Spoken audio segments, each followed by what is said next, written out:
India live TV, सच सबसे आगे। नमस्कार, मैं हूं रंजीत झा और आप देख रहे हैं द लाइव टीवी। नोटबंदी का फैसला सही था या गलत था, इसको लेकर सुप्रीम कोर्ट ने अपना निर्णय 2023 में सुनाया था। लेकिन उस वक्त भी 5 जजों की बेंच में एक ऐसी भी जज थी जिन्होंने तब भी नोटबंदी के फैसले को गलत करार दिया था और जो सुप्रीम कोर्ट का फैसला आया वो 4-1 से आया था। सुप्रीम कोर्ट के तमाम जजों ने, जो 4 जज एक साथ बोले थे कि नोटबंदी का निर्णय सही था, उसमें उन्होंने भी एक लाइन जरूर जोड़ा था कि मोदी सरकार ने नोटबंदी का जो फैसला लिया उसके उद्देश्य पूरे हुए या नहीं हुए यह मायने नहीं रखता, लेकिन सरकार ने फैसला लिया तो चलिए सही है। लेकिन एक ऐसी जज जस्टिस बीवी नागरत्ना, जो इस बार फिर से मोदी सरकार को चुनाव से पहले नोटबंदी के मामले पर घेर रही हैं और आज भी कह रही हैं कि नोटबंदी के जरिए काले धन को बड़े आसानी से सफेद धन में बदल लिया गया, वो एक अच्छा तरीका बन गया था। अब वही जस्टिस बीवी नागरत्ना उस वक्त भी बोली थी कि मोदी सरकार ने अपने ताकत का इस्तेमाल किया और यह तरीका उचित नहीं था। इन्होंने अब क्या कहा है जिसके चलते जस्टिस बीवी नागरत्ना एक बार फिर से चर्चा में आ गई हैं और मोदी सरकार को एक्सपोज कर रही है। सुप्रीम कोर्ट में उस वक्त भी उन्होंने तीखी टिप्पणी की थी और अब एक कार्यक्रम के दौरान भी उन्होंने अपनी तीखी टिप्पणी जारी रखी है। देखिए, हम कुछ ट्वीट्स दिखाते हैं आपको ताकि यहां से चीजें स्पष्ट हो जाएंगी कि जस्टिस बीवी नागरत्ना क्या कहना चाहती है।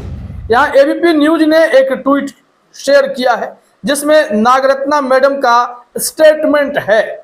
एबीपी न्यूज का कहना है, सुप्रीम कोर्ट की जज जस्टिस बीवी नागरत्ना ने नोटबंदी पर सवाल उठाते हुए कहा कि नोटबंदी का फैसला काले धन को सफेद करने का अच्छा रास्ता बन गया। जस्टिस नागरत्ना ने नोटबंदी मामले पर अपनी असहमति वाला निर्णय दिया था। उन्होंने कहा कि केंद्र सरकार के इस कदम के प्रति असहमति जतानी पड़ी क्योंकि 2016 में जब नोटबंदी की घोषणा की गई थी तब 500 रुपए और 1000 रुपए के नोट कुल प्रचलन वाली मुद्रा का 86% थे और नोटबंदी के बाद इसमें से 98% वापस आ गए। जस्टिस बीवी नागरत्ना ने उस वक्त यह भी कहा और कल भी जब वो अपने कार्यक्रम में बोल रही थी, भाषण दे रही थी, तब भी उन्होंने कहा था कि इस मामले में इनकम टैक्स के बड़ी कार्रवाई के भी मैसेज मिल रहे थे, लेकिन इनकम टैक्स ने इस डिपार्टमेंट में क्या किया, नोटबंदी मामले में कौन सी कार्रवाई की, यह आज भी हम लोग नहीं जानते।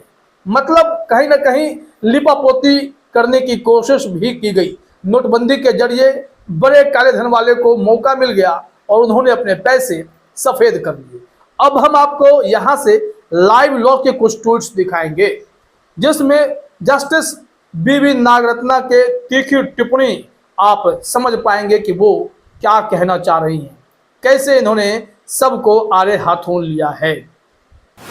ये कह रही हैं, जस्टिस नागरत्ना कह रही हैं कि I thought it was a good way of converting black money into white money.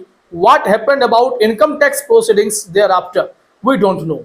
So therefore the common man's predicament really stirred me and hence I had to dissent in the Vivek Narayan Sharma versus Union of India case. इनका कहना था कि मुझे लगा कि यह साफ तौर पर काले धन को सफेद में कन्वर्ट करने का एक जरिया था, क्योंकि उसके बाद इनकम टैक्स प्रोसीडिंग्स जो चलाए गए उसका क्या हुआ ये भी हम लोग नहीं जानते। इस वजह से आम लोगों के पीड़ा को देखते हुए मुझे यह कहना पड़ा कि हाँ, नोटबंदी मोदी सरकार का एक अनुचित फैसला था जिसे सही ढंग से एक तो लागू भी नहीं किया गया और इस नीति के जरिए किसी न किसी का तो बहुत बड़ा फायदा हो गया है। और उन्होंने Vivek Narayan Sharma versus Union of India case में ऐसी टिप्पणी की थी। उनका जो कहना था वो काफी इंपॉर्टेंट है। देखिए, वो कह रही है अपने अगले ट्वीट में कि the manner in which demonetisation was done was not correct. There was no decision making process which was in accordance with the law. The haste with which it was done, some people say even the then finance minister did not know about it.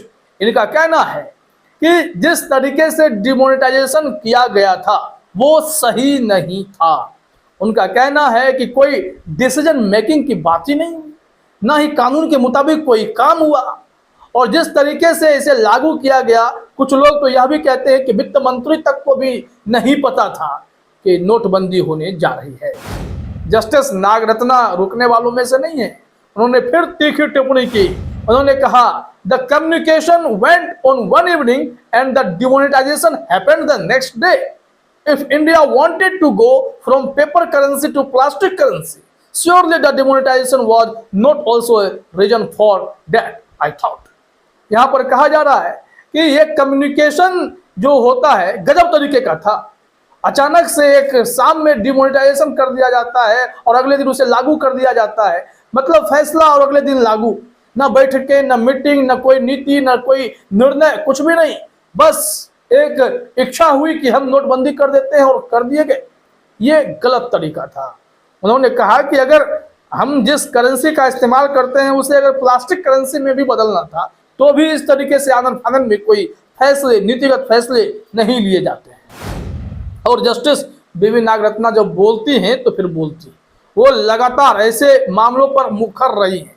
आपको याद होगा कि justice बीवी नागरत्ना हाल ही में कैसे बिल्किस बानो के दोषियों को सलाखों के पीछे दोबारा भेजने का फैसला सुना चुकी हैं और गुजरात सरकार को, गुजरात की भाजपा सरकार को जमकर खरी खोटी सुनाते हुए कह भी दिया था कि यह आपका अधिकार क्षेत्र था भी नहीं और आपने जो निर्णय लिया वो निर्णय पूरी तरीके से गलत था। महिलाओं के दर्द को जस्टिस बीवी नागरत्ना काफी मुखरता से सुनती हैं, समझती हैं। फिर चाहे जो अबॉर्शन का केस होता है या इस तरीके से जुड़े जो भी मामले आते हैं उसमें नागरत्ना महिलाओं के अधिकार के साथ हमेशा खड़ी रही है। और जब भी सरकार ने गलत किया या सरकारी वकील ने कुछ भी उलट हरकत करने की कोशिश की, उनकी क्लास लगाने से वो पीछे नहीं हटी। आपको बता दें कि हाल ही में एक फैसला ऐसा हुआ था, वही एबॉर्शन केस से जुड़ा मामला था। नागरत्ना ने जो निर्णय दिया उस निर्णय को बदलवाने के लिए मोदी सरकार के वकील ASG SV राजू पहुंच गए थे CJI के चैम्बर में, जिसके बाद जस्टिस बीवी नागरत्ना ने कहा था कि आप वहां गए कैसे, आप ये क्यों भूल जाते हैं कि सुप्रीम कोर्ट की हर बेंच सुप्रीम कोर्ट है। आपने हमसे दोबारा इस मामले के लिए कोई बातचीत की, आप सीधे CJI के पास गए कैसे। अगर आप इसी तरीके से काम करते रहेंगे तो अदालती व्यवस्था चरमरा जाएगी। और ये बोलने की क्षमता, ये बोलने की ताकत सुप्रीम कोर्ट में गिने चुने जजों के पास ही होती है। जस्टिस बीवी नागरत्ना उसी में से एक है। ऐसे तो जस्टिस BR गवई भी इसी तेवर के लिए जाने जाते हैं। जस्टिस उज्ज्वल भुइयां भी बेबाकी के लिए जाने जाते हैं। चाहे फिर सूर्यकांत हो जस्टिस या जस्टिस विश्वनाथन हो, ये सब भी अपने तेवर के लिए जाने जाते हैं। लेकिन आरोप लगते हैं कि कुछ जजों की बेंच ऐसी है जिनके पास सरकार का लगभग केस पहुंचता है और पिछले 10 सालों से सरकार कोई केस हारती भी नहीं है। तो यह एक चर्चा का विषय हो सकता है, लेकिन जिस तरीके से इस वक्त मोदी सरकार को आड़े हाथों जस्टिस बीवी नागरत्ना ने लिया है, यह अपने आप में एक बड़ा मामला बनता जा रहा है। जस्टिस बीवी नागरत्ना अपने भाषण के दौरान राज्यपालों की मनमानी पर भी सवाल खड़ी करती दिखी। उन्होंने कहा कि यह अच्छा नहीं लगता और यह काफी शर्मनाक भी होता है जब एक संवैधानिक पद पर बैठा हुआ व्यक्ति राज्यपाल राज्य सरकारों को काम करने नहीं दे रहा और मुकदमेबाजी में फंस रहा है और उन्हें हमें बताना पड़ता है कि उन्हें क्या करना है, नहीं करना है। यह सबसे बुरा दौर है। अब जस्टिस बीवी नागरत्ना के इस तेवर के बाद भाजपाइयों में हड़कंप मचा हुआ है कि चुनाव से पहले नागरत्ना ना जाने और क्या क्या बोलने वाली हैं। फिलहाल इस वीडियो में इतना ही। आप सभी का हमसे जुड़ने के लिए बहुत बहुत धन्यवाद। द लाइव टीवी, सच सबसे आगे।